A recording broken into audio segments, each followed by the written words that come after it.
morning. Today is June 24th. This is The View with Catherine Chang. Today's topics are the Kaohsiung mayoral by-election and Taiwan military against Chinese fighter intrusions.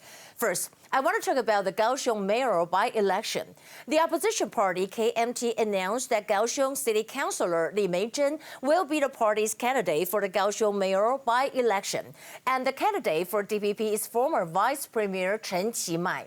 Both of them went to Central Election Commission to register for the election this morning. Well, I think the possibility of Chen Qimai being elected is still over 95%. But why did KMT propose 41-year-old Li Meizhen after 14 days of discussions? There are several reasons. First, Li Meizhen's father, Li Rongzong, is very familiar with former Kaohsiung Mayor Han Kuo-yu. And second, the heavyweight candidates of KMT did not move their household registration to Kaohsiung in advance. So they cannot do that. They are not eligible for the election. Because according to the regulation, the candidates have to move their household to Kaohsiung 4 months before September 13, and which is May 13. But those heavyweight candidates of KMT did not do that. And what is interesting is Taiwanese netizens found out that Li Meizhen of KMT was reported by China's state-controlled media Zhenmin Wang, People's Daily Online, in 2013, and the report was about she got married. People are curious about why did the Chinese media report her. My point of view on this election is I don't think KMT proposed the best candidate to compete with DPP's Chen Qimai. Moreover, Li Meizhen is considered as follower of Han Kuo-yu, so that means KMT is kind of still stick to the Han Kuo-yu route. But ironically, if Han Kuo-yu still has the support from Kaohsiung people, well, he would not record by 930,000 Kaohsiung netizens. And I think the Kaohsiung mayoral by-election of KMT is more like, kind of the offense and defense of party chairman. If Li Meizhen loses the Kaohsiung election, and that will be considered as destruction of Han's faction. And second issue I want to talk about is the Taiwan military against the Chinese fighter intrusions. President Tsai Ing-wen attended a conferral ceremony yesterday where she promoted 20 senior military personnel. President Tsai called on Taiwan's military to remain vigilant in the wake of frequent intrusions by Chinese Air Force. We know that from June 11th to June 24th today, there are 9 Chinese fighters intrusions in 14 days. And President Tsai took 2 big moves I want to share with you. First, Taiwan will redeploy soldiers to Dongsha-dao practice islands in South China Sea for training. Second, President Tsai emphasized the sovereignty of Diaoyutais today. And she said, we stand firmly in our position as always. Diaoyutais belongs to the Republic of China, which is wielding our sovereignty. We will make an all-out effort to defend our sovereignty. And also, there's a touching things I want to share with you at the conferral ceremony yesterday. Li Qihuan, who was promoted as Major General, he used a high kneeling to make it easier for his mom to place the rank badge on his shoulders. You can see this picture.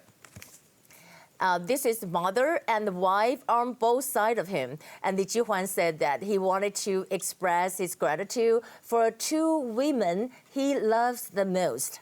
Oh, that is really sweet. Here are the top stories. Today, we have one confirmed case, and she's a 20-year-old Japanese student who studied in South Taiwan in February, and she went back to Japan on June 20th and actually tested positive in the airport.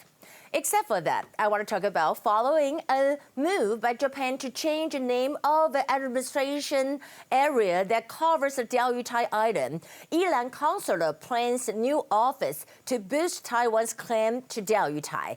Yilan County, we talk about this councilor Tsai Wen-yi said that the office is established to strengthen Taiwan's claim to Diaoyutais unless Ishikaki one of the city of Okinawa reverses its decision to change the name of Diaoyutais, also to help facilitating to follow up fishery talks between Taiwan and Japan. And we're working towards sailing to the Diaoyutais on July 7th.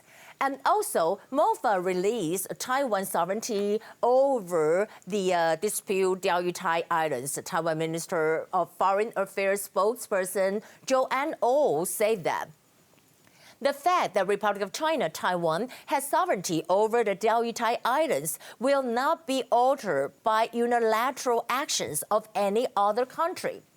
And daily newspaper in Czech, Eunice, published an interview online yesterday, and Czech Senate President claimed that Taiwan is de facto free and independent. He revealed that he will head to Taiwan on August 29 or 30. Over 50 companies and research institutes apply for the trip, which exceed the capacity of the government plan. He also said that there is an intention to meet with Taiwan's president, premier, and Minister of Economic Affairs, Trade and Industry, and the Minister of Culture.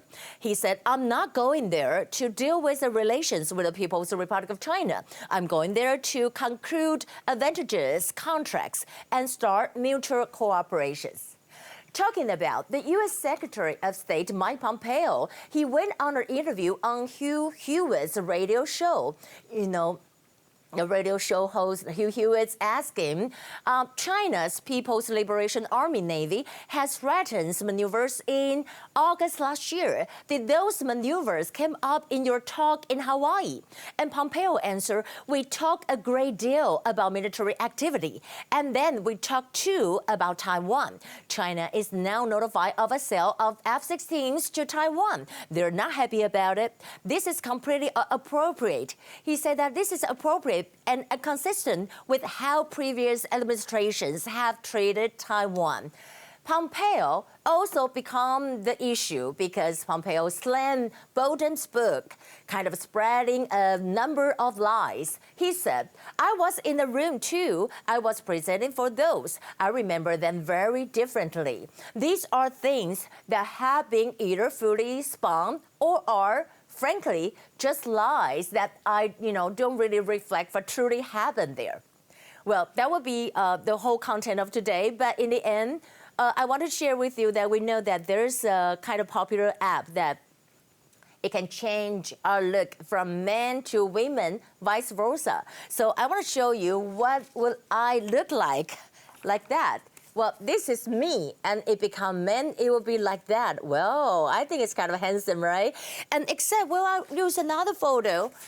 This is me, Catherine, here, and this is when I become a man. Well, that is kind of interesting. So if you really want to download an app, I just want to tell you that you have to delete it like in 3 days because they will charge you after 3 days. Well, tomorrow we're going to have, the 端午节.